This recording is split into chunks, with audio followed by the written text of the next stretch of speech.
Si est vraiment ce que l'on appelle une victoire à l'arraché. En réussissant à battre Clément Gravier et Jean Tezna du Moncel au grimpé de corde, Mathias Noirel remporte la saison 8 de Ninja Warrior. Un exploit dont il est fier et qu'il a réussi grâce au soutien inconditionnel de ses proches. Le gagnant de Ninja Warrior 2023 est enfin connu. Et si Mathias Noirel. Pour sa 4e participation, l'athlète qui vient de Cagnes-sur-Mer a réussi à établir de nouveaux records. Un exploit qu'il doit certes à son talent et à ses muscles mais aussi à sa compagne et à sa famille. Heureux d'avoir remporté cette 8e saison de Ninja Warrior, il se confie à Télé Loisirs sur les efforts qu'il a consentis ainsi que sur ses nombreux projets à venir. Mathias Noirel, gagnant de Ninja Warrior 2023, dans ma tête, je me dis que je dois être le meilleur télé-loisir, c'est votre 4e participation à Ninja Warrior, comment vous êtes-vous préparé ?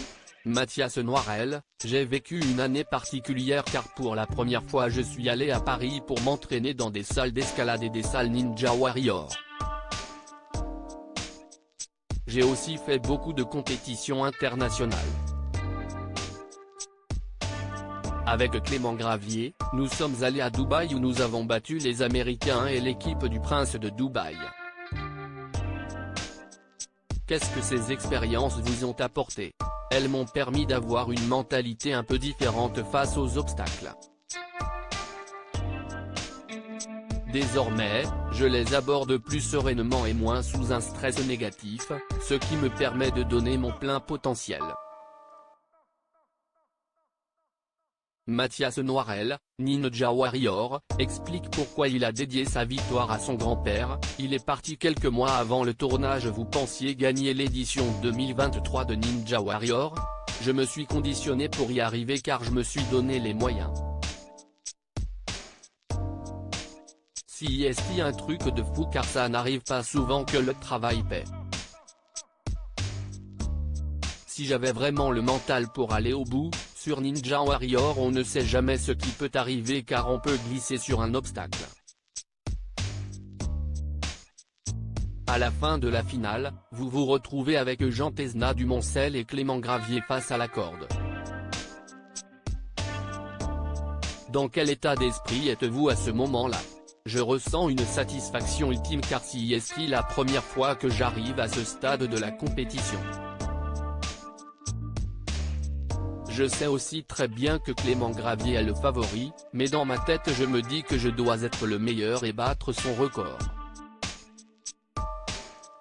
D'autant que j'avais fait énormément d'entraînement à la corde et que personne n'était au courant car j'avais gardé le secret. Jean Tezna du Moncel ne vous faisait pas peur? Comme je savais qu'il ne s'entraîne pas à la corde et n'a pas pour objectif de battre le record de Clément Gravier, je le craignais moins. Même s'il est super fort pour arriver jusqu'à la corde, je savais que j'étais au-dessus de lui si je ne faisais pas d'erreur. Mathias Noirel, gagnant de la saison 8 de Ninja Warrior, dévoile ce qu'il va faire de ses 60 000 € de gains. Pourquoi évoquez-vous beaucoup votre grand-père à la fin de l'émission? Il est parti quelques mois avant le tournage, c'était donc important d'en parler. Pendant mon année de préparation, mes proches et ma chérie m'ont aussi permis de faire beaucoup de sacrifices. Dans l'aspect mental, c'est très important que les proches vous soutiennent. Cette année, j'ai vraiment délaissé ma chérie alors qu'elle a su me motiver quand il fallait. J'essaie donc de la remercier tous les jours. Qu'allez-vous faire de vos 60 000 € de gains? Je vais aller m'entraîner dans le monde et plus précisément 5 mois à Hawaï et 1 mois à New York où je vais emmener ma chérie. Ça va être génial. Ensuite, j'espère un jour pouvoir monter une salle de Ninja Warrior mais cela reste un rêve. En revanche, si Ninja Warrior me rappelle, je reviens direct.